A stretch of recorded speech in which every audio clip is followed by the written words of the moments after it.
আলাইকুম, আশা করছি সবাই ভালো আছেন। এখানে আমি 4টা ডিম নিয়েছি। এখানে কত পাউন্ড কেক রেডি হতে পারে আপনারা কি বলতে পারেন? তো ডিমগুলো ভেঙে ডিমের কুসুমগুলো আমি আলাদা করে নিচ্ছি। আপনারা চাইলে আলাদা না করেও বিট করতে পারেন, কিন্তু আমি সুবিধা যেটা মনে হয় সেটাই করি।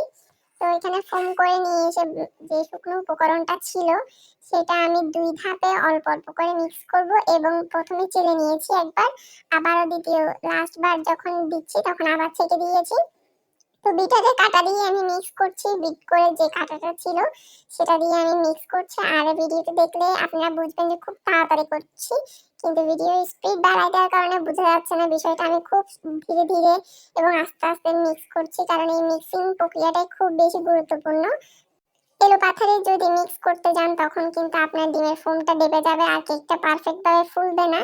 তাই আমি 2 ধাপে আস্তে আস্তে করে মিক্স করেছি এবং লাস্টে স্প্যাচুলা দিয়ে আবার ভালো করে মিক্সিং শেষ করছি। আর কেক ভোট দিলাম ভাই, জীবনের কলঙ্কে যত দাগ ছিল সেগুলো পর্যন্ত মুছে গেছে, কিন্তু এই যে নখের মধ্যে যে দাগটা আছে সেটা পর্যন্ত মুছতেছে না এখনো। যাই হোক, এখানে আমি একটা 7 ইঞ্চি মোল্ড নিলাম।